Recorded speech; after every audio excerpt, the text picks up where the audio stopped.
Okay, so last class we have discussed about the introduction to dryland agronomy. Okay, so in dryland agriculture, what is the main focus here by being means we have to conserve the moisture. If in area if there is no rainfall and at that point of time, what is our plan and as an agronomist, what is your role there? So that's what we should know. So no, see in an area there is no rainfall. So what's your main focus? You have to conserve the moisture. So how you are going to do that? So that's the most important as a agronomist. So last class we have discussed about some history about the dryland agriculture. Also we have read the classification of dryland like dry farming, dryland farming, and rainfed farming. Also we have studied about the classification of dry climates like Thornfield climates, Trolls classifications, also modified Trolls classification, who is using ICLISET, ICER classification, FAO classification based on growing periods. So these all things we have discussed last class, and this is a quick summary for you all of you that what I have discussed last class. Okay, so today we are going to discuss about drought management, world history of dryland agriculture, also the contingency planning for the dryland agriculture. Also, we will study about some drought escaping management. Also, we'll end up with the watershed management. Okay, is that okay? So, if you have not seen the last videos, then you should go and visit the last video so that you will be a better understanding in this class. Okay. So आज के लिए आपके लिए motivation है मेरे तरफ से, तो वो मोटिवेशन ये है कि the more you feed your mind with positive thoughts, the more you attract great things into your life. Okay? अगर आपके दिमाग में बहुत सारे पॉजिटिव थॉट्स लेकर आएंगे तो क्या होगा, आप बहुत ही कुछ अट्रैक्ट कर पाएंगे यूनिवर्स से. For example, daily you will think that yes, I can do it. One day, obviously that will come as true. I have felt it. Okay, so every morning feed your mind with some positive thoughts so that you will get and you will attract whatever you want in your life. Okay, there is a book called The Alchemist. Okay, it's a very nice book. In that book, what I observed is in entire book only one thing is needed, that whatever you want you should show the gratitude towards the god or towards the people you have come across, so that you'll achieve whatever you want. Okay, so that's the most important thing. You should feed your mind with the positive thoughts. See, most of the time what happens whenever we start preparation or when we are in the middle of the preparation, we feel some frustration, we feel some depressions like no, it won't happen with me. If any result, if a mock test result will come bad, then we feel that no, I can't do it. See, don't think like that. Okay, if you are failing now in mock test or anything, if your performance is very bad, then one day in the day of examination, that is the most important thing, that it will be good. Okay, so now mistakes you should do so that at the in the future you will do the correct things. Okay, so that's the thing you should remember. Okay, तो इसी motivation के साथ आगे चलते हैं. Okay, और आज का क्लास शुरू करते हैं. तो हमने पिछले क्लास में इंडियन हिस्ट्री डिस्कस कर लिए थे ड्राईलैंड एग्रीकल्चर का. वर्ल्ड हिस्ट्री बहुत ही स्मॉल है इसका. okay, तो इसको डिस्कस कर लेते हैं. तो ड्यूरिंग 1855 में क्या हुआ, मिस्टर कैम्पबेल बोल के एक साइंटिस्ट थे. ओके, इन्होंने क्या किया, एक डेवलप किया, उसका नाम था सॉइल पैकर. ओके, ये वाला क्वेश्चन आता था पहले. Okay, before 2018 this question is to come, who develop soil packer. Okay, mister Campbell. हमारा एक है मेट्रोलॉजी में कैम्पबेल जो स्टॉक्स है, कैम्पबेल स्टॉक्स जो सनसाइन रिकॉर्डर मेजर करते हैं.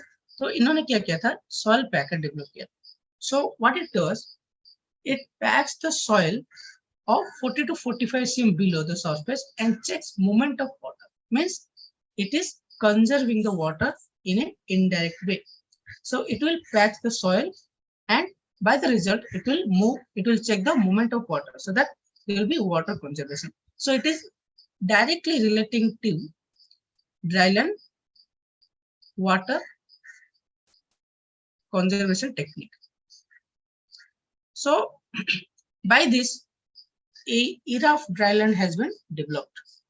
Next, in 1911, MacDonald published one book named Principles and Practices of Dryland Farming. This may come in exam. Who wrote the book Principles and Practices of Dryland Agronomy? That is MacDonald in 1911. Then I told who coined the term dry farming? That is John Witzel. I told you he has also written one book called Dry Farming. Okay, in the same year, in 1911 only, he has also written the same book. He has written one book that called Dry Farming. Okay, so that's all about world history of dryland agriculture. Also in 1972, ICRISAT has come. Okay, I have told you. So ICRISAT is on the world history. Okay, because it is a international institute. Okay, got that. Then हमारा जो core topic है, मतलब dryland का अगर देखें तो दो topic बहुत ही इंपॉर्टेंट आता है. One is water set, one more is drought. Okay, and third more or less important is contribution and dryland farming classification. Okay, and fourth most important is classifications, dry means dry climate classification. So these four important things, if you focus more importantly, then no one can tell you, no one can means you will not miss any question in the exam. Okay, so what is drought? Okay, I have told you about aridity in the previous class. Aridity means it's a permanent dry situation. Yes or no?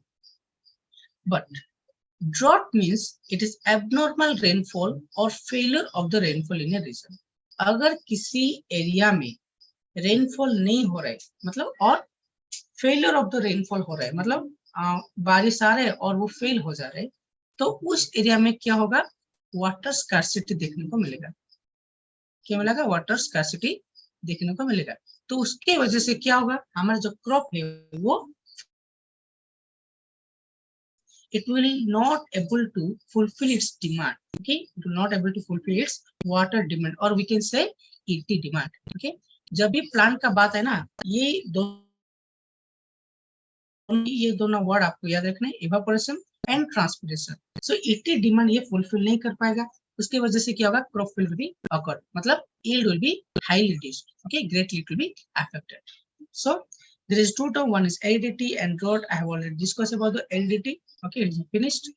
Then drought, it is a temporary feature. Okay, because if there is abnormal rainfall or failure of the rainfall, then if we supply the irrigation, then this situation may avoid. Okay, we can avoid the drought situation if we provide the irrigation. So there are two definitions which are most important and it came in the exam. According to Ramdas in 1960, drought is a situation when the actual seasonal rainfall is deficient by more than twice the mean deviation. The exact line came in ASSRB NET 2023. This year the exam was done. So the exact line has been come. Okay, more than twice the mean deviation. Same line I have seen. Okay, so according to Ramdas, okay, इन्होंने ये बताया था कि drought एक situation है जहां पे actual rainfall, एक एरिया का जो एक्चुअल रेनफॉल होता है, अगर वो डेफिसिट रखा more than 2 mean deviation, okay, of rainfall. Okay, अगर उससे ज्यादा, अगर उससे भी कम है तो क्या होगा? उस एरिया में ड्रॉट होगा ही होगा. ठीक है, इन्होंने ये बताया था. Then irrigation commission of India. Okay, first irrigation commission of India कब हुआ था? कौन बताएगा? First irrigation commission of India कब हुआ था? 1921. नहीं, 1921 नहीं. और कोई? 1903. 1901 में हुआ था, वो एक्सेप्ट हुआ था 1903 में. Second irrigation commission 1969, then accepted in 1972. ठीक है, ये दो इरिगेशन कमीशन अब तक हुआ है. तो इरिगेशन कमीशन ऑफ इंडिया के एक डेफिनेशन है, उन्होंने ये बताया था कि drought as a situation occurring in any area where the actual annual rainfall is less than 75% of the normal rainfall. Okay, अगर एक एरिया में 1150 mm ऑफ रेनफॉल हो रहा है, एक बार क्या हुआ 75% से भी ज्यादा कम हो गया बारिश, मतलब 25% ही हुआ रेनफॉल, तो उस एरिया को हम क्या बोलेंगे, ड्रॉट बोलेंगे। ठीक है, समझ में आया? आगे बढ़ते हैं। क्राइटेरिया ऑफ ड्रॉट, हम एरिया को मतलब ड्रॉट एरिया को कैसे इसको बोलेंगे ड्रॉट, और क्लासिफाई कैसे किए हैं। ड्रॉट एरिया किसको बोलते हैं, regions which experience drought in more than 20% of years. अगर एक साल का 20% अगर किसी भी एरिया में मतलब ड्रॉट महसूस किया गया तो उसको हम बोलेंगे drought areas. And for example I can say Odisha is a drought area. Okay, Odisha के कुछ रीजन है जो कि ड्रॉट एरिया माना जाता है। ठीक है, और एक होता है क्रोनिक ड्रॉट एरिया। क्या होता है क्रोनिक ड्रॉट एरिया, अगर किसी रीजन में more than 40% of the year has been experienced drought, उसको हम बोलेंगे क्रोनिक ड्रॉट एरियाज। ये दोनों आपको याद रखना ही रखना है। ठीक है, आपको पूछा जा सकता है एरिया में साल में 40% जो है वो ड्रॉट एक्सपीरियंस कर रहा है, तो उसको हम क्या बोलेंगे, क्रोनिक ड्रॉट एरिया बोलेंगे। ये वाला स्टेटमेंट में आ सकता है। ठीक है, याद रखना। Then drought free period, okay, when cumulative actual evapotranspiration curve is above cumulative potential evapotranspiration, P/2 curve से अगर ज्यादा है तो उसका हम बोलेंगे ड्रॉट फ्री पीरियड। मतलब वहां पे जो एक्चुअल evapotranspiration है अगर वो मतलब एबव है, पोटेंशियल इवेपोरेशन से एबव है, तो उसका हम बोलेंगे ड्रॉट पीरियड, वहां पे ड्रॉट नहीं हो रहा है। अगर इन दोनों को बीच में है, अगर ए curve lies between P/2 and P/4, then it is called moderate drought. अगर A curve is below the cumulative potential evaporation by 4 curve, then it is called severe drought curve. ये तीनों भी आपको याद रखना है, कभी कभी स्टेटमेंट में पूछा जाता है। ठीक है, I think in previous years this one of from among this one question has come. Okay, so I'm not able to recall now, so you have to check the previous year question. From these three one question has come. Okay, then आता है हमारा, ये रहा हमारा एक modern system. Okay, और एक है हमारा अन्नावरी सिस्टम जिसको हम बोलते हैं ट्रेडिशनल सिस्टम। ट्रेडिशनल सिस्टम, तो ट्रेडिशनल सिस्टम के अनुसार हमने एक बहुत ही सिंपल सा एक मतलब क्लासिफाई किए हैं। अगर प्रोडक्शन एबव 75% ऑफ नॉर्मल है तो उसको हम बोलेंगे नो ड्रॉट एरिया। ओके, अगर किसी एरिया में 75 से ज्यादा जो एरिया है वो मतलब प्रोडक्शन जो है वो बहुत ही अच्छा प्रोडक्शन दे रहा है, मतलब 75% से ज्यादा प्रोडक्शन दे रहा है, तो उसका हम बोलेंगे नो ड्रॉट।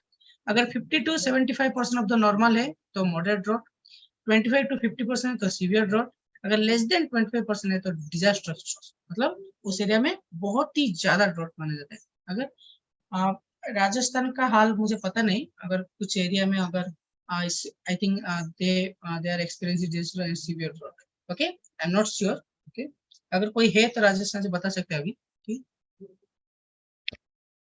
कोई है क्या राजस्थान से अभी? मोनिका है क्लास में? नहीं है, ठीक है, चलो। देन हमारा आता है ड्रॉट क्लासिफिकेशन, जो कि बहुत ही इंपॉर्टेंट रहता है एग्जाम के लिए। तो हम 3 या 4 बेसिस से हम ड्रॉट को क्लासिफाई किए, one by one will discuss now. First is based on duration. Okay, वो कितने दिन तक आता है उसके हिसाब से हम मतलब क्लासिफाई किए। वन इज परमानेंट ड्रॉट, हमेशा के लिए रहेगा डेजर्ट एरिया। ओके, और वहां पे जो इरिगेशन अगर है, जो वो मतलब अगर हम इरिगेशन के फैसिलिटीज करेंगे तो भी जाके वो वहां पे उस एरिया में हम कल्टीवेट कर पाएंगे, नहीं तो नहीं होगा। ठीक है, देन होता है कुछ seasonal drought. Okay, so it mainly happens in arid and semi region. तो क्या होता है अगर कोई रेनफॉल फेलियर हो गया तो क्या होगा, सीजनल ड्रॉट होगा, वो एंड सीजन में हो सकता है या सीजन के जो पहले वहां उस टाइम भी ड्रॉट हो सकता है। ठीक है, देन होता है हमारा कंटिजेंट ड्रॉट। कंटिजेंट ड्रॉट ये क्या होता है, this involves an abnormal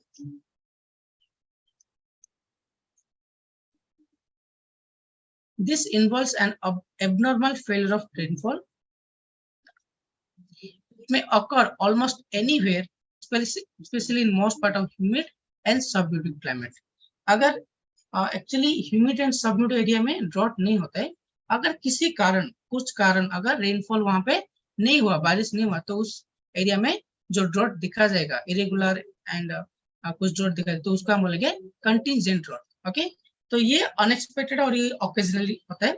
so it is usually brief, irregular and generally affects only small area. So ये इतना सीवियर नहीं है. ठीक है.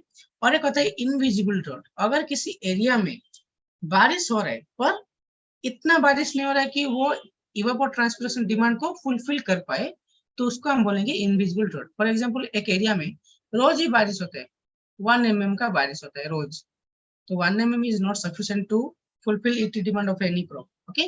तो उस एरिया को हम बोलेंगे इनविजिबल ड्रॉट, जो कि ह्यूमिड रीजन में दिखा जाता है. ये रीजन भी आपको याद रखना है, बहुत ही इंपॉर्टेंट रहता है. ठीक है. कॉन्टिंजेंट ड्रॉट किस एरिया में पाया जाता है, इनविजिबल ड्रॉट किस एरिया में पाया जाता है. ठीक है. तो ये सर आपको याद रखना है. होता है हमारा based on relevance to user. क्या हो गया ये ऊपर ही रह गया. तो या based on relevance to users, ये किसने दिया था? नेशनल कमीशन ऑफ एग्रीकल्चर 1976 में जो बना था, उन्होंने दिया था ये क्लासिफिकेशन. तो इनके हिसाब से 4 या 5 बहुत ही इंपॉर्टेंट है और ये आता ही आता है एग्जाम में. Metrological drought. ओके. मतलब अगर किसी एरिया में बारिश नहीं हुआ, बारिश नहीं होने की वजह से जो ड्रॉट आते हैं उसको हम बोलते हैं meteorological drought. So it is defined as a condition where the annual precipitation, जो annual rainfall is less than the normal over an area for prolonged period, month, season और year. अगर एक मंथ के लिए या एक सीजन के लिए या एक साल तक अगर किसी एरिया में जितना बारिश हो रहा है अगर उतना से कम हो गया तो क्या होगा? मेट्रोलॉजिकल ड्रॉट दिखा जाएगा. For example, you used to eat 4 paratha regularly. Okay, 4 paratha regularly. एक दिन क्या हुआ, आपको सिर्फ एक पराठा मिला. Then what will happen? You'll feel hungry. ऐसा ना, आपको रात में नींद नहीं आएगा क्योंकि आपने एक ही पराठा खाए हैं. ठीक है. तो उसकी वजह से क्या होगा? आपको कुछ भी हो सकता है, मतलब पेट दर्द होता है, स्टमक एक होता है कि मतलब एसिडिटी हो सकता है. ठीक है. तो now the cause has been started. Okay. एक एरिया में क्या हुआ? बारिश नहीं हुआ, मतलब जो जितना हो रहा था उतना से बहुत ही कम हुआ. तो क्या हो गया? वहां पे वाटर स्कार्सिटी देखने को मिलेगा. आप बस सब कनेक्ट करके चलिए. ओके. वाटर स्कार्सिटी देखने को मिलेगा, मतलब उस एरिया में बारिश नहीं हुआ.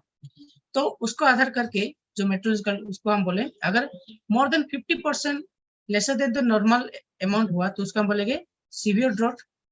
अगर 26 to 50% हो रहा है तो मॉडरेट ड्रॉट. अगर 11 to 25% लेसर हुआ है देन स्लाइट ड्रॉट. अगर 100% टू लेस देन 11% हुआ, मतलब कितना हो गया? बारिश वहां पे 89% हुआ है तो इस एरिया को हम बोलेंगे स्लाइट ड्रॉट, उतना इफेक्ट नहीं करेगा. अगर 26 to 50% हो गया, मतलब 75, अगर 74% हुआ है बारिश, 100 नहीं, मतलब 100 नहीं हुआ है, 75% बारिश हुआ है तो उसको हम बोलेंगे मॉडरेट ड्रॉट, मतलब कुछ कुछ इफेक्ट करेगा. अगर बहुत ही ज्यादा कम हो गया, मतलब 50% से कम हो गया तो उसका हम बोलेंगे सीवियर ड्रॉट. ये भी आपको याद रखना है. Drought atmosphere. हमने क्या बताया? उस एरिया में बारिश नहीं हुआ, मतलब जो नॉर्मल रेनफॉल से बहुत कम बारिश हुआ. तो क्या होगा? जो हमारा एटमॉस्फेयर है, एटमॉस्फेयर वहां पे क्या होगा? हाई ह्यूमिडिटी और लो ह्यूमिडिटी कोई से हमने लिख दिया यहाँ पे. देखिए ऐसा ना, जो एटमॉस्फेयर ड्राई रहेगा तो क्या करेगा? ये एक्ट्रैक्ट करेगा, मतलब जो ट्रांसपिरेशन है वो बढ़ जाएगा. क्या होगा? ट्रांसपिरेशन जो है बढ़ जाएगा. तो इसके वजह से plant will be so wilting symptom. Plant will some wilting symptom. उसको हम बोलते हैं मिड डे विल्ट. उसका मतलब मिड डे विल्ट, मतलब ये टेम्पररी है. मतलब जब बारिश नहीं होगा तो क्या होगा? लो एयर ह्यूमिडिटी रहेगा, उसकी वजह से क्या होगा? ट्रांसपिरेशन जो है वो अचानक बढ़ जाएगा and the plant will so wilting symptom. अच्छा, तो बारिश नहीं होगा उस एरिया में तो क्या होगा? जो सारे पॉन्ड्स होंगे, जो नदियां होंगे, जो तालाब होंगे, वहां पे क्या होगा? जो वाटर लेवल है, जो वाटर लेवल है वो क्या होगा? तेजी से नीचे चले जाएगा. आपका जो कुआं है, जो ट्यूबवेल है, वो वहां पानी लेवल क्या होगा? तेजी से नीचे चले जाएगा. इसलिए क्या होता है? समर में हॉस्टल में क्या होता है? पानी का बहुत प्रॉब्लम दिखा जाता है. व्हेन आई वाज इन हमारा बीएससी के टाइम में उस एरिया में बहुत ही ड्रॉट एरिया. ठीक है. वहां पे जब समर में आएगा पानी का प्रॉब्लम शुरू हो जाएगा, मतलब बिना नहा के भी क्लास ऐसे ही चले जाते हैं, ठीक है, पानी नहीं होता। तो क्या होगा, जब उस एरिया में बारिश नहीं होगा तो क्या होगा, जो वाटर लेवल है, जो सारा रिजर्व टैंक है उसका नीचे चले जाएगा, तो उसकी वजह से क्या होगा, हाइड्रोलॉजिकल ड्रॉट वो दिखा जाएगा। ये बहुत इंपॉर्टेंट है। अच्छा, तो क्या होगा, जो तालाब में, जो नदियां में, पॉन्ड्स में क्या होगा, पानी का लेवल डिक्रीज हो जाएगा। तो हम पानी कैसे देंगे, इरिगेट कैसे करेंगे, तो उसके वजह से क्या होगा, एग्रीकल्चर ड्रॉट होगा, मतलब स्कैंटी प्रेसिपिटेशन और it's uneven distribution in both space and time. Okay, तालाब में पानी नहीं है तो क्रॉप को हम नहीं दे पाएंगे, मतलब क्रॉप का जो इवापोट्रांसपिरेशन डिमांड है वो फुलफिल नहीं कर पाएंगे। Okay, because soil is under stress. ऐसा ना, मतलब ऐसे देखिए, एक क्रॉप है, ये सॉइल है, ये तालाब है, बारिश नहीं हुआ तो क्या हुआ, एटमॉस्फेरिक जो है वो ह्यूमिडिटी बढ़ गया, तालाब सूखा है बारिश की वजह से, बारिश नहीं हुआ ना, तो ह्यूमिडिटी बहुत ही कम है, एटमॉस्फेयर ड्राई है बहुत, मिट्टी में पानी नहीं है, तो तालाब में अगर पानी नहीं है तो मिट्टी में कहाँ से देगा, मिट्टी में पानी नहीं है, और यहाँ पे डिमांड बहुत ज्यादा है, प्लांट का जो डिमांड बहुत ज्यादा है, तो इसको हम मेंटेन नहीं कर पाए, तो ऑटोमेटिकली तो plant will B show wilting symptom. ठीक है, तो विल्टिंग सिम्टम की वजह से ये मर जाएगा, तो उसका हम बोलेंगे एग्रीकल्चरल ड्रॉट, और we can tell soil drought. ठीक है, तो इन सारा को अगर मिलाऊं, okay, if I'll talk about meteorological drought, atmospheric drought, hydrological drought, and agricultural, ultimately what is the main effect, crop failure. Main effect is crop failure. जब crop failure होगा तो क्या होगा, we will not get the food. The people of the world and in our country, they will not get the food. The entire 1.40 billion people of the India will not get the food. Okay, so what will happen, it will affect the socio-economic condition of the country. Okay, so it is called as socio-economic drought. Okay, we will not able to fulfill the demand of the people. Okay, we can't supply that much amount of the food to the demanded by the people. Yes or no? So जब drought होगा तो क्या होगा, हमारा जो crop वो failure हो जाएगा, उसकी वजह से हमारा जो प्रोडक्शन है वो बहुत ही कम हो जाएगा, तो जो डिमांड है हमारे जो पीपल में, जो बढ़ते हुए पीपल में जो डिमांड है उसको हम फुलफिल नहीं कर पाएंगे, सप्लाई नहीं कर पाएंगे, तो उसकी वजह से कौन सा ड्रॉट होगा, सोशियो। ये वाला बुक में, मतलब कोई कोई बुक में मेंशन नहीं है, पर it is according to the FAO that socio economic drought also occurs. Okay, तो ये वाला आपको याद रखना है, क्योंकि ये वाला एग्जाम में पूछा गया है ऑलरेडी, 2021 नेट का अगर पेपर निकालेंगे आप, ओके, तो ये वाला क्वेश्चन आया था। ठीक है, सो उन्होंने ये इनमें से कौन सा नहीं है, मतलब अकॉर्डिंग टू एनसीए इनमें से कौन सा डॉट नहीं है, तो उन्होंने सोशियो इकोनॉमिक डॉट भी दिया था, तो उसका आंसर था और। ठीक है, then based on time of occurrence, okay, मतलब कौन से टाइम में ये हो रहा है, तो क्या हो सकता है, अर्ली सीजन ड्रॉट, मतलब पहले ही ड्रॉट हो सकता है, मतलब पहले ड्रॉट कैसे होगा, जब delay in onset of monsoon होगा, जब बारिश पहले नहीं आएगा तो पहले ही सीजन में ड्रॉट हमको देखने को मिलेगा, और due to long dry spells after early spell. आपको ड्राई स्पेल पता है ना, व्हाट इज ड्राई स्पेल, मतलब अभी बारिश हुआ 10 या 15 दिन के बाद अगर बारिश हुआ तो उस जो पीरियड को हम बोलेंगे ड्राई स्पेल पीरियड। ओके, ये हेवी सॉइल के लिए कितना होता है, 15 डेज, और लाइट सॉइल के लिए हमारा होता है 10 डेज। लाइट सॉइल मतलब क्या है, सैंडी, ओके, हेवी सॉइल मतलब क्ले। ठीक है, तो उसको हम बोलते हैं। ओके, तो जब बारिश आना बहुत ही लेट होगा तो वहां पे क्या दिखा जाएगा, अर्ली सीजन ड्रॉट दिखा जाएगा। मिड सीजन ड्रॉट मतलब long gaps between two successive rain, अगर दो सक्सेसफुल रेन के बीच में अगर ज्यादा थोड़ा गैप हो जाए तो क्या होगा, जो stored moisture becoming insufficient during the long dry spell, so it will not able to fulfill the demand of the crop. Due to this, the plant will show wilting symptom, ultimately the mid season drought will be occur. then होता है late season drought, मतलब क्या होगा, पहले ही बारिश आ जाएगा, monsoon आ जाएगा, 1 month भी नहीं होगा, 20 डेज में वो खत्म हो जाएगा और बारिश ही नहीं होगा, तो क्या होगा, जो हमारा जो एंड टाइम ऑफ द, मतलब जो क्रॉप ड्यूरेशन की जो एंड में जो होता है 30 डेज, उसको ये बहुत ही इफेक्ट करेगा, मतलब वो जो क्रॉप मेच्योरिटी जो टाइम होता है उसको बहुत इफेक्ट करेगा, तो ultimately it will affect the yield. ठीक है, तो ये भी जाके सोशियो इकोनॉमिक रेट को ये रिलेट करता है। ठीक है, तो occurs due too early cessation of rainfall and crop water stress at maturity stage. Okay, आपको समझ में आया ये सब? एक बार हाँ बोल दो। Yes, sir. Okay. Then other terms to describe drought, for example, relative drought and physiological drought. देखिए, relative drought क्या होता है? For example, मेरे पास दो क्रॉप है, one is rice, one is green gram. ठीक है, तो उस सीजन में क्या हुआ, सिर्फ 400 mm का बारिश हुआ, 400 mm रेनफॉल हुआ। तो मुझे बताइए इनमें से कौन सा क्रॉप इजीली सर्वाइव कर जाएगा? इनमें से कौन सा क्रॉप इजीली आसानी से सर्वाइव कर जाएगा? बताइए, पता है? नहीं पता है?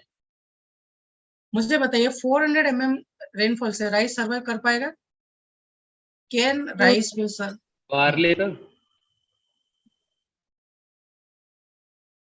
क्या हुआ?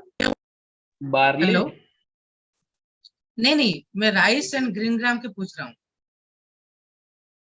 Green gram. राइस सर्वाइव कर पाएगा क्या? नहीं ना, क्योंकि नहीं। बहुत ही कम रेनफॉल है। ये सुनो, राइस को हमारा at least 1250 mm of water is required. ये सुनो, तो पर ग्रीन ग्राम जो है वो आसानी से सर्वाइव कर पाएगा, क्योंकि उसको 300 mm for rainfall is required. ये सुनो, तो रिलेटिव ड्रॉट का ये मतलब है कि drought for one crop may not be the drought situation for another crop. Okay, यहाँ पे लिखा है, देखिए, drought for one crop may not be the drought situation for another crop. मतलब राइस के लिए ड्रॉट हो सकते हैं, पर the same amount of rainfall it may not be the drought for the another crop, for example green crop. ठीक है, तो उसको हम बोलते हैं relative drought. Then physiological drought, ये जब भी हम फिजियोलॉजिकल बोलेंगे ना, तो it should be related to the any plant situation. Okay, any plant situation. तो प्लांट में क्या होगा, देखिए, सॉइल में बहुत ही ज्यादा पानी दे, मतलब बहुत ही ज्यादा पानी होगा, पर that water will be affected with the saline and alkaline condition. तो क्या होगा, the osmotic pressure of the soil solution will be very high. ऐसा ना, जब वाटर में सॉल्ट का अगर कंसेंट्रेशन बहुत ज्यादा है तो osmotic pressure will be very high, so that is called as osmotic potential. तो जब सॉइल सॉल्यूशन में अगर ऑस्मोटिक पोटेंशियल बहुत ही ज्यादा होगा तो क्या होगा, हमारा जो रूट है तो ये क्या हो जाएगा, लो ऑस्मोटिक प्रेशर हो जाएगा। तो मुझे बताइए अभी वाटर कहां से कहां मूव होगा, रूट से सॉइल या सॉइल टू रूट? बताइए,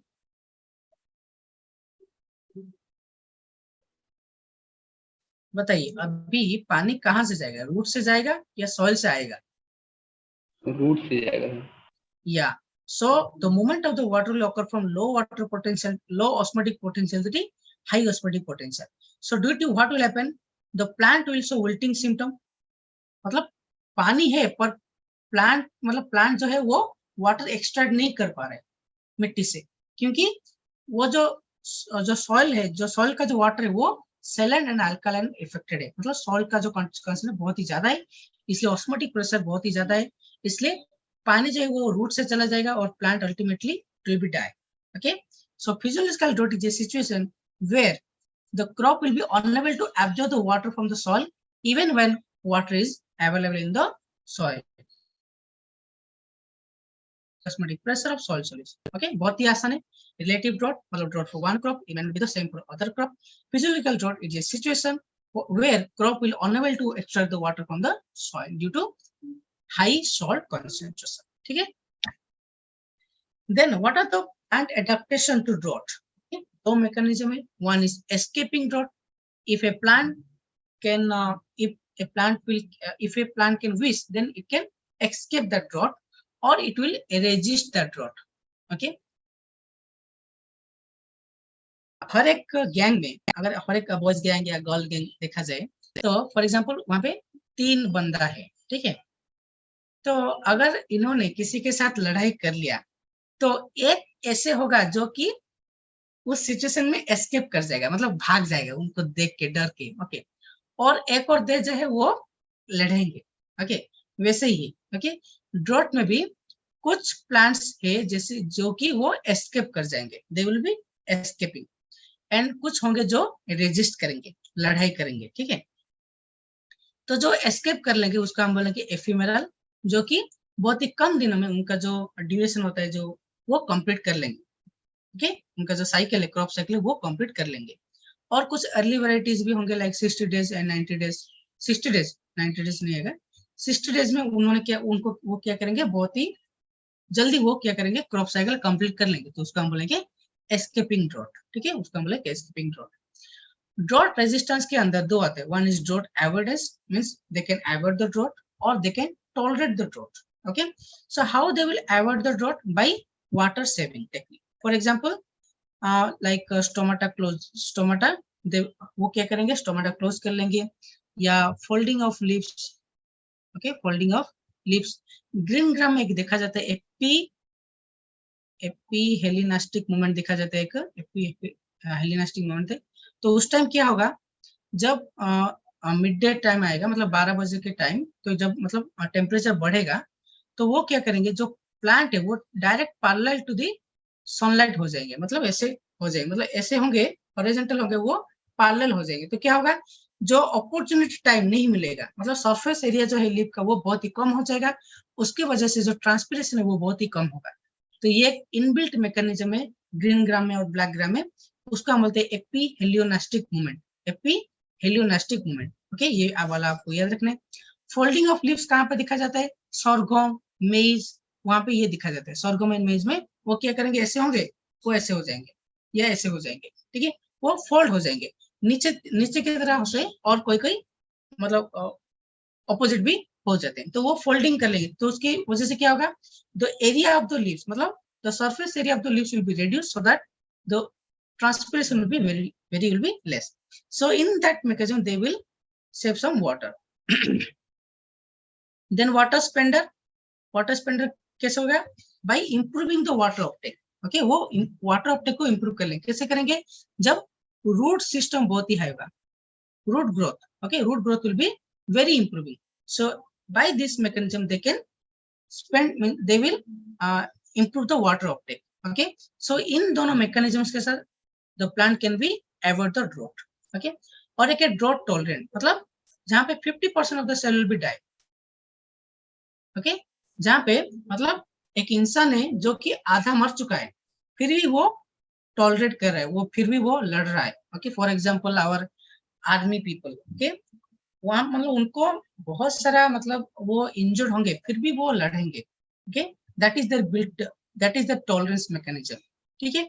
तो by mitigating stress and high tolerance, okay they can tolerate that drought, okay for example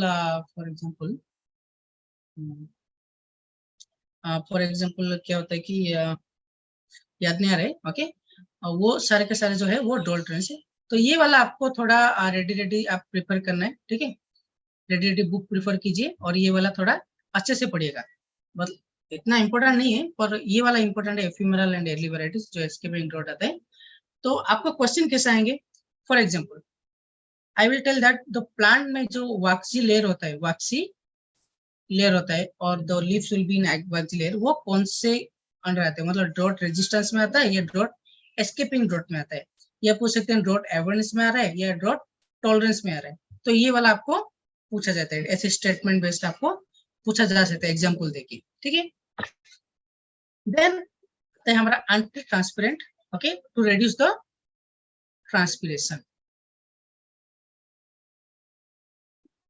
transpiration को अगर हम रोकेंगे तो उसको हम एंटी ट्रांसपेरेंट बोलेंगे। तो ये थोड़ा चार टाइप का होता है, one is stomatal closure type, reflectant type, film forming type and growth type. यहाँ से एक क्वेश्चन मस्ट आते ही आते हर साल। और एक होता है हमारा जो सॉइल जो है वहां पे भी कुछ मतलब स्प्रे करते हैं ताकि इवापोरेशन जो वो कम होता है। फॉर एग्जांपल इथाइल अल्कोहल, ये वाला इंपॉर्टेंट याद रखना, मिथाइल अल्कोहल, ठीक है। जो सरफेक्स जो है वहां पे अगर स्प्रे करेंगे तो क्या होगा, वाटर का जो इवापोरेशन वो रोक देंगे, ठीक है। तो प्लांट में देखा जाए तो एंटी ट्रांसपेरेंट चार तरह, stomatal, reflectant, film forming, growth retardant. Stomatal type में एग्जांपल है 2,4-D atrazine, phenyl mercuric acetate, abscisic acid, ethylene, TIBA and hydroxy sulphonate. ये आपको पूरा रट्टे मार के याद रखना है। रिफ्लेक्टेंट टाइप टाइलन 5%, बहुत बार पूछा गया सवाल है, ठीक है। चाइना क्ले, लाइम वाटर, ये वाला कंफ्यूज होता है। Lime water, okay, lime water जो है वो कौन सा है, मतलब फिल्म फॉर्मिंग है या रिफ्लेक्टेंट है। आपको याद रखें, लाइम वाटर जब डालेंगे तो क्या करेगा, व्हाइट कलर का लेयर क्रिएट होगा, तो ये रिफ्लेक्ट करेगा सनलाइट को, ठीक है, ये रिफ्लेक्टेंट है। फिल्म फॉर्मिंग क्या है, वो एक लेयर मतलब लिप में एक लेयर क्रिएट कर देंगे, एक फिल्म बना देंगे, ताकि जो सनलाइट है वो घुस नहीं पाएगा, अंदर नहीं जा पाएगा। अगर अंदर चले जाएगा तो क्या होगा, वो जो मॉइस्चर होगा प्लांट का स्टोमा से वो इवापोरेट इजिली कर पाएगा। तो ये क्या करेंगे, एक फिल्म बना देंगे। तो एग्जाम्पल है मोबिलिफ, हेक्साडेकानोल, फॉलिकॉट, वॉक्सल या सिलिकॉन, ठीक है। ये सारे एग्जाम्पल आपको याद रखना है। Then growth means they will reduce the growth. Most very important example is Cycosol and Mepiquat chloride. ये वाला स्प्रे किया जाता है, 1% Mepiquat chloride यूज करते हैं हम, मतलब अभी भी हम रिकमेंड करते हैं ग्रोथ टाइप। एंड साइकोसल ये रिकमेंड कहाँ पे किया जाता है, only in cotton and broad leaves crop, okay, वहां पे ये रिकमेंड किया जाता है, ठीक है। एस्कॉर्बिक एसिड, ब्रासिलिक, वो भी ग्रोथ रिटार्डेंट टाइप ऑफ है।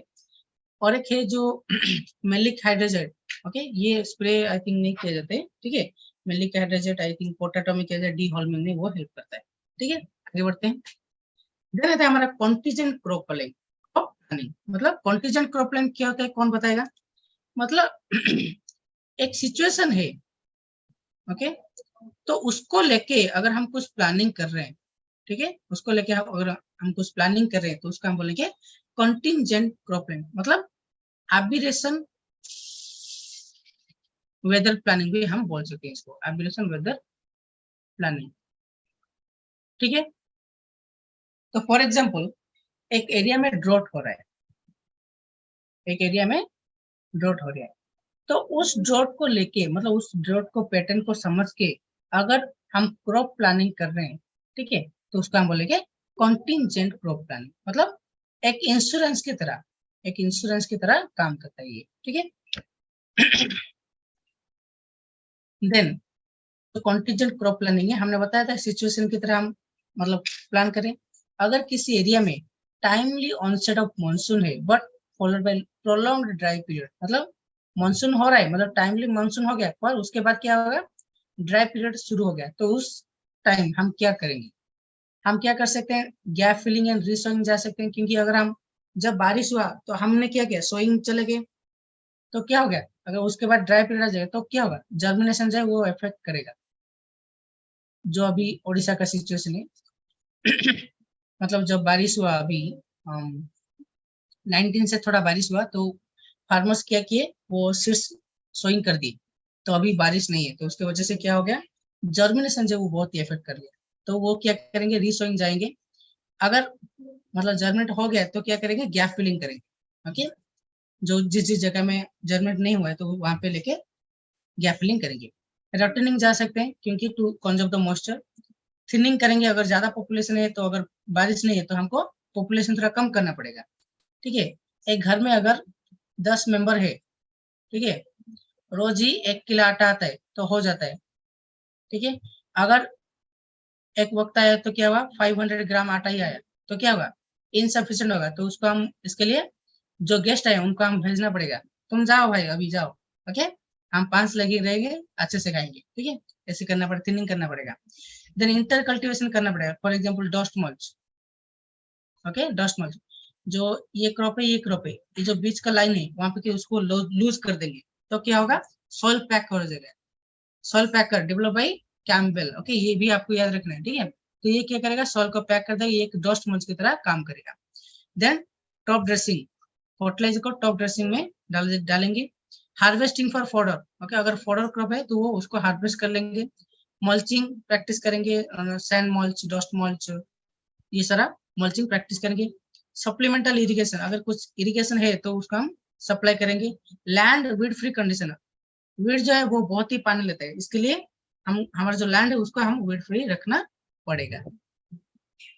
अगर मानसून आने में देरी हो जाए तो उस वक्त हमको क्या करना चाहिए, मतलब as an agronomist what should be our planning, this is most important. Okay, अगर कोई फार्मर आया और अगर आपको कोई कहीं पोस्टिंग हो गया और उस एरिया में इस तरह का कुछ सिचुएशन आ रहा है तो आपको क्या करना है। Okay, you should remember all this thing.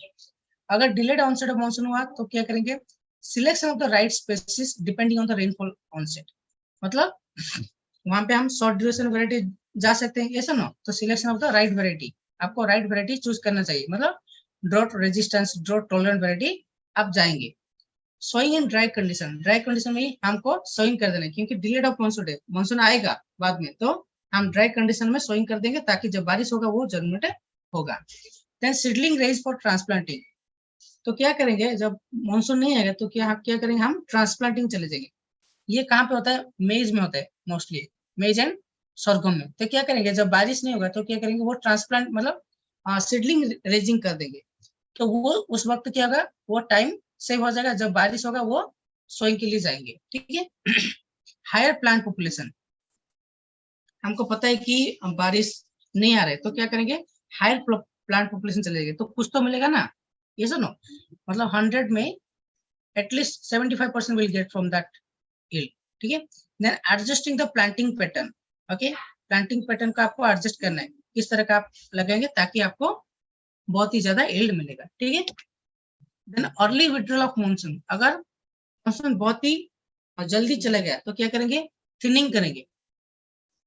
Okay, plant population थोड़ा कम कर देंगे, डीप इंटर कल्टिवेशन करेंगे, supplemental irrigation and early harvesting for order, ये चारों के चारों आपका प्रैक्टिस रहेगा। ठीक है। Then आता है हमारा inter terrace land management practices. So these are some management practices which will be for the water conservation technique for the all the continuous crop planning areas. ठीक है। एक करेंगे rough grading. Okay, जो भी हमारा जो irregularities है, अगर कुछ slope में water harvesting टाइम कुछ irregularities है, तो removal of abrupt irregularities in slopes. Okay, तो क्या होगा, पानी आसानी से नीचे आ सकता है। ठीक है। ठीक है। फॉल प्लाविंग, मतलब soon after harvesting will go for the plowing operation. So what will happen, moisture conservation will be occur. ठीक है, moisture conservation will be occur. Then scooping, मतलब जब बारिश होगा तो वो आसानी से नीचे जाए, मतलब infiltration rate will be very high. ठीक है। देन स्कूपिंग मैकेनिज्म, फील्ड में क्या करेगा, तरह तरह का एक स्मॉल पिट हम करेंगे, तो क्या होगा, जब बारिश होगा इस पिट में आसानी से वाटर नीचे चले जाएगा और वाटर कंजर्वेशन भी ऑकर। देन कंजर्वेशन फॉरेस्ट, ये होगा रिजेस एंड फॉरेस्ट, तो ये इसको हम बोलेंगे conservation forest. Then compartment bonding, dimension 3x3 कर सकते हैं या 4.5x4, तो क्या होगा, ऐसे बॉन्डिंग कर लेंगे आप। And remember, all the bonds are constructed across the slope. All bond, graded bond हुआ, contour bond हुआ, या हमारा compartment bonding हुआ, या जिंक टेरेस बॉन्डिंग हुआ, तो वो सारा का सारा जो क्या होगा, वो across the slope वो बिल्ड किया जाता है। Then retention of crop residues, जो crop residues है वो हमको फील्ड में ही छोड़ देने का है, ताकि क्या होगा, we will improve the opportunity time of infiltration. Opportunity time of infiltration बढ़ेगा तो क्या होगा, infiltration rate will be very high and soil moisture will be ultimately will be increased. Okay.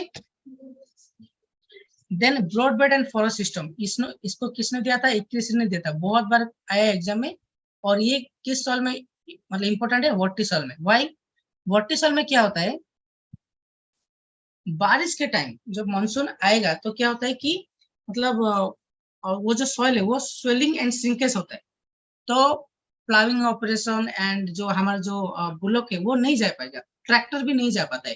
ठीक है, वो फंस जाता है वहां पे, तो वहां पे किया जाता है, broad bed and furrow system किया जाता है बिफोर रेनफॉल। ओके, या रेनफॉल के टाइम वहां पे कुछ भी नहीं करेंगे, आफ्टर रेनफॉल जो स्टोरेज मॉइस्चर होंगे वहां पे कल्टीवेट किया जाता है। तो ब्रॉडबेड एंड फॉरो जिसको 21 ने डेवलप किया था, जो कि वर्टिसोल या ब्लैक सोल के लिए होता है। ये क्यों होता है वर्टिसोल के लिए, हमने ये भी बता लिया आपको, क्योंकि वहां पे स्वेलिंग एंड श्रिंकेज प्रॉपर्टी होता है, वहां पे जो इम्प्लीमेंट है वो अच्छे से काम नहीं कर पाता है बारिश के सीजन में, इसलिए ब्रॉड बेड एंड फॉरो, मतलब बेड थोड़ा बड़ा होगा, उसके बाद फॉरो आएगा। ठीक है, उसके बाद फिर से बड़ा, तो इस एरिया में हमको क्या करना है, ग्रो करना है। ओके, व्हीट ग्रो कर सकते हैं। Then broad furrows and ridges, okay, जहाँ पे बारिश बहुत ही कम होता है वहां पे ब्रॉड फॉरोस एंड रिजेस कर सकते हैं, मतलब फॉरेस्ट में क्या होगा, वाटर कंजर्व हो पाएगा, ठीक है। देन मल्चेस कर सकते हैं, pebble mulches, sand mulches, vertical mulches, soil dust mulch, okay. Soil dust mulch किसने दिया था, बाई किंग, ये भी एग्जाम में आता है कभी कभी, ठीक है। सॉइल डस्ट मल्च किसने दिया था, एफ.एस. किंग ने दिया था। तो मल्च के बारे में थोड़ा पढ़ लेना रेडी से, okay. Organic mulch and inorganic mulch, ये इतना नहीं है, just you have to cover the soil, और वो किस तरह का होता है। देन ग्रीन मैन्यूरिज्म जा सकते हैं, कवर क्रॉप जा सकते हैं, स्ट्रिप क्रॉपिंग, ये बहुत important, strip cropping, okay. Strip cropping किया था, alternate resistance and susceptible crop डाला जाता है, मतलब erosion resistant and erosion susceptible. Erosion resistant कौन होता है, close growing crop, close growing crop होता है, और ससेप्टेबल फॉर एग्जाम्पल मेज, sorghum मतलब वाइड स्पेस क्रॉप, ओके। तो एक लाइन क्या करेगा, वो पानी छोड़ेगा, एक लाइन पानी रखेगा, फिर से एक लाइन पानी छोड़ेगा, एक लाइन पानी रखेगा। तो इसका जो विड्थ होता है, ओके, इसका जो विड्थ होता है, तो ये भी एक इम्पोर्टेंट है, इसका जो विड्थ होता है, तो कितना विड्थ रहेगा उनके बीच, ये भी हमने आपको मटेरियल में डाल दिए, तो ये बार आपको पढ़ लेना स्ट्रिप टॉपिक, ठीक है। इसके ऊपर हम दूसरे मतलब वीडियो लाएंगे, ठीक है, आप देख लेना उस पर। जाई फार्मिंग ये कहाँ पे होता है, अफ्रीका में किया जाता है, इसको किसने दिया था, बुर्किना फासो ने दिया था। तो यहाँ पे क्या होता है, हिली एरिया में ऐसे छोटा छोटा पिट किया जाता है, उसके अंदर जो भी फार्मर मैन्योर है, कंपोस्ट है, रेसिड्यूज, ये सब डाला जाता है, तो क्या होगा, जब पानी आएगा तो यहाँ पे कंजर्व होगा, ठीक है, इसको बोलते हैं जाई फार्मिंग। देन टायर ड्रिजिंग, तो यहाँ पे रिजेस है, ओके, तो यहाँ पे क्या करेगा, रिजेस यहाँ पे बांध लेंगे, ठीक है, तो क्या होगा, पानी ये जो है वो रहेगा, इसके अंदर पानी रहेगा, ठीक है, इसका मतलब टायर ड्रिजिंग। देन हमारा वाटर हार्वेस्टिंग। तो ड्राईलैंड एग्रीकल्चर का हमने बताया मेन मोटो क्या है, वाटर हार्वेस्ट करना, ताकि जो अगले सीजन आए उसको वाटर सप्लाई हम कर पाएंगे। अगर वहां पे अर्ली मानसून आ रहे और उसके बाद ड्राई स्पेल रहता है, तो क्या करेंगे, water harvesting structure is very important in that area, ठीक है। The collection of runoff water from treated or untreated land surface and storing it and utilizing it is called as water harvesting. So also it's called runoff farming. तो देखिए हम क्या बोले, treated मतलब हम chemical treatment करके land को smooth बना सकते हैं, ताकि वाटर जो है बहुत आसानी से रन ऑफ हो पाएगा।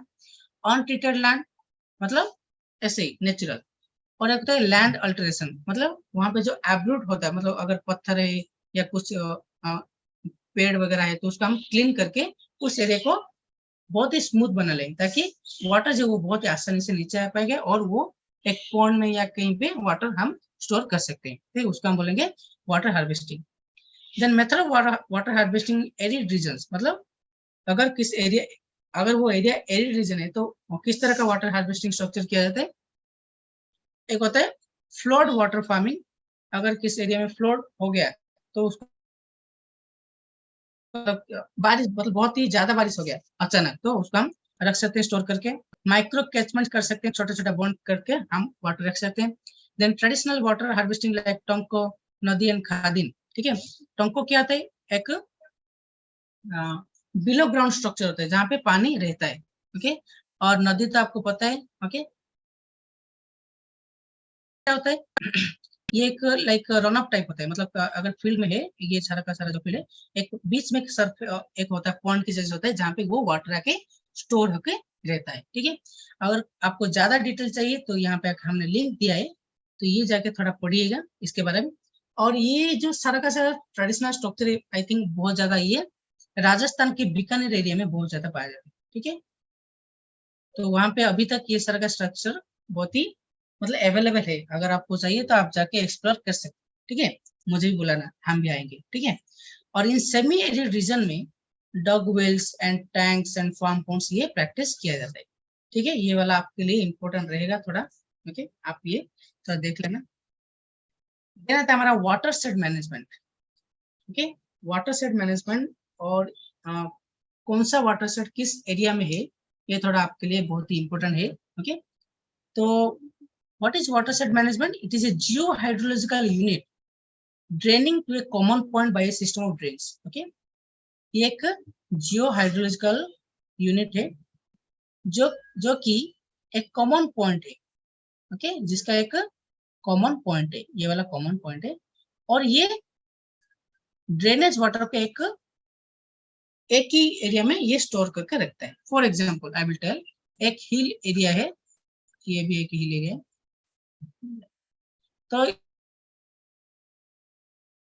तो यहाँ से क्या किए हमने, वाटर को एग्जिट किए, ठीक है। तो नीचे वाला हिस्से में हमने एक बड़ा वाला पॉन्ड बना के, यहाँ पे क्या हुआ, वाटर है, मतलब जब भी बारिश होगा तो पानी आके इस पॉन्ड में रहा, तो उसको हम बोलेंगे वाटर शेड मैनेजमेंट। और इसको हम बोलेंगे पूरा का पूरा वाटर जियो हाइड्रोलॉजिकल यूनिट। तो एरिया को लेके हमने 5 क्लासिफाई किए, जो कि बहुत ही ज्यादा इंपॉर्टेंट है। मैक्रो वाटर शेड, अगर मोर देन 50,000 हेक्टर एरिया है तो उसका हम बोलेंगे मैक्रो। सब वाटर शेड जब 10,000 to 50,000 के बीच में होगा उसको हम बोलेंगे sub watershed. Milli 1000 to 10,000, micro 100 to 1000 and mini 1 to 100। तो इसको आप कैसे याद रख सकते हैं, एमएस मिमी, ओके, एमएस मिमी, okay, macro sub milli micro mini, okay, macro sub, okay, macro sub milli micro mini, okay. इसको आप एक राइम की तरह याद रख सकते हैं, ठीक है, और कोई चारा नहीं है, ठीक है, या आपको रट्टे मार लेना है, ठीक है। एमएस मिमी आप याद सकते हैं, या MS Microsoft milli micro mini, okay, आपको ऐसे याद रखना है, ठीक है। और ये सारा वैल्यू आपको थोड़ा अच्छे से याद रखना है, okay. More than 50,000, 10 to 50,000, 1000 to 10,000, 100,000, 1 to 100, बहुत ही आसान है, याद रह जाए, कोई बात नहीं। तो हमारा अभी जो नेट का एग्जाम देते वहां पे क्वेश्चन आया था, एक स्टेटमेंट में क्वेश्चन आया था, ओके। जब हम नीचे से, ओके, ये जो पॉन्ड के नीचे से अगर हम ऊपर जाएंगे, अगर हम ऊपर जाएंगे तो एरिया क्या होगा, मतलब बढ़ते हुए जाएगा या घटते हुए जाएगा, कौन बताएगा। घटते हुए अगर जाएगा सर। अगर मैं नीचे से ऊपर जाऊंगा तो एरिया जो है, जो एरिया जो ऊपर का जो एरिया है वो घटते हुए जाएगा या बढ़ते हुए जाएगा। घटते हुए जाएगा सर, कई चैनल डिवाइड हो जाएंगे। घटते हुए जाएगा आपके हिसाब से, राइट। Yes sir. अच्छा, anyone else would like to convey.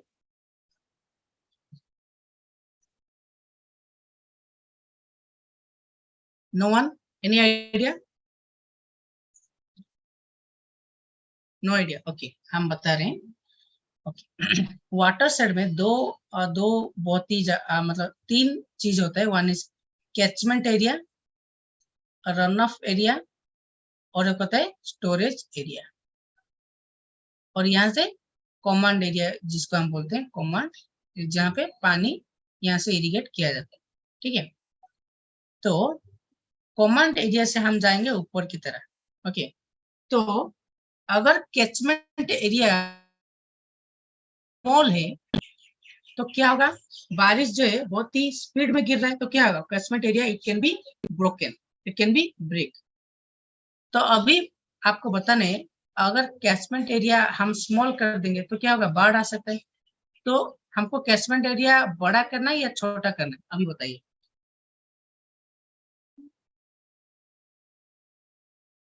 ना यू टेल, बड़ा करना है। बड़ा करना है। देखिए, अगर कैचमेंट एरिया हम बड़ा कर लेंगे तो क्या होगा, पानी आसानी से आ पाएगा, मतलब it can contain all the water. उसके बाद क्या होगा, पानी को एक अच्छे की तरह, मतलब थोड़ा थोड़ा थोड़ा थोड़ा करके, थोड़ा थोड़ा करके, थोड़ा थोड़ा करके हम एक पॉन्ड में आके ये गिर जाएगा, ठीक है, समझ में आ रहा है, are you getting me. Yes sir. देखिए यहाँ ये जो पूरा का पूरा जो है वो कैचमेंट एरिया है, देखिए यहाँ से निकला है, ये रन ऑफ एरिया है, आके फिर से वो बड़ा है, ऐसा नो। अगर जो कैपेसिटी ऑफ द एरिया उसको हम स्मॉल कर देंगे तो क्या होगा, मतलब ऐसे बाढ़ आ जाएगा, ठीक है। इसलिए क्या किया जाता है, जब भी अगर किसी भी डैम अगर देखेंगे तो क्या है, वहां पे बहुत सारे गेट्स लगाया जाता है, ठीक है। तो जब पानी इसके अंदर बहुत ही आ जाएगा तो सारा का सारा गेट खोलने को पड़ता है, यस सर नो? तो वो सारा का सारा गेट एक ही टाइम में नहीं खोलेंगे, 1 बाय 1 खोलेंगे। अगर एक ही टाइम में खोल दिए तो क्या होगा, बाढ़ आ जाएगा, यस सर नो? तो जब पानी बहुत ही ज्यादा आ रहे, इसलिए इसको थोड़ा बहुत ही ज्यादा एरिया दो ताकि ये आराम से रह सके। उसके बाद थोड़ा कम एरिया दो ताकि आसानी से नीचे आ सके। उसके बाद ये जो है वो बड़ा एरिया में स्टोर हो सके, ठीक है? ये वाला जो हिस्सा होता है वो कैचमेंट एरिया होता है, ओके? उसके बाद एक ड्रेनेज पॉइंट जो है वो लाइन दे देते हैं, ओके? उसके बाद एक कॉमन एरिया होता है। समझ में आया सबको? एवरीवन?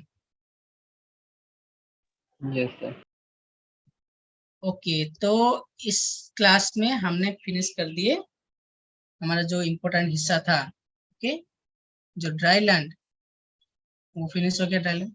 और एक है हमने बताया था कि प्रॉब्लम सॉल्व के बारे में डिस्कस करेंगे, उसके ऊपर हमने ऑलरेडी सेपरेट वीडियो बना चुके हैं, तो वो हम आपके साथ शेयर कर लेंगे वो ग्रुप में, ठीक है? और प्रॉब्लम सॉल्व में एक है जो कि भी बता दे थोड़ा।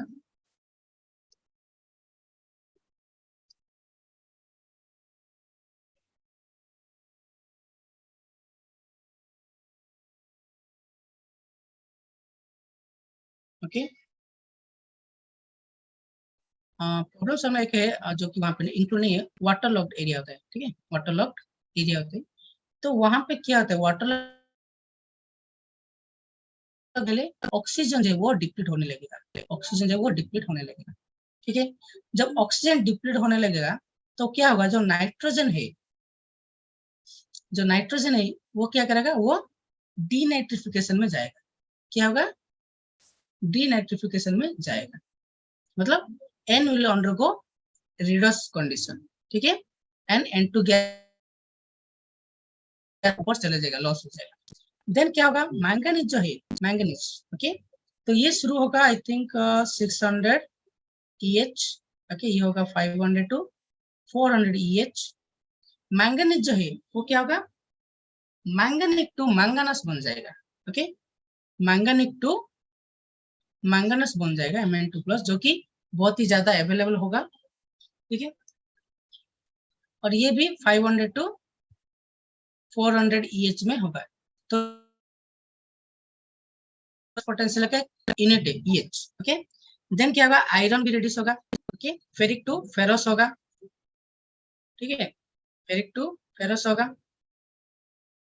देन हमारा जो हाँ, यहाँ पे एंड होता है हमारा जो भी पॉजिटिव वाला है, अच्छा नेगेटिव वाला है। पॉजिटिव वाला में जिंक होगा, हमने बोला था जिंक क्या होगा, सल्फाइड के साथ मिलके जिंक सल्फाइड बन जाएगा, इसका जो मतलब जो एबिलिटी है वो घटेगा, ठीक है? ये जो है घटेगा, ठीक है? तो ये जो कंडीशन आता है, मतलब वाटर लॉग कंडीशन की वजह से क्या क्या इफेक्ट दिखने को मिलता है, तो ये भी एक प्रॉब्लम सॉल्व है, ठीक है? क्योंकि जो वाटर लॉग सॉल्व होता है तो हमारे जो न्यूट्रिएंट है वो रिडक्शन कंडीशन में चले जाते हैं, वो अवेलेबल या नॉन अवेलेबल फॉर्म में चले जाते हैं, तो इसका हम बोलेंगे प्रॉब्लम सॉल्व। और बाकी जो है हमारा, और बाकी जो है हमारा for example saline soil, alkaline soil and acid soil, उस वीडियो में हमने बहुत अच्छे से डिस्कस किया, 3 पार्ट है, वो थोड़ा आपको बहुत अच्छे से देख लेना है, ठीक है? और किसी का कोई डाउट है तो पूछ सकते हैं आप। Any doubt? No doubt? ठीक है।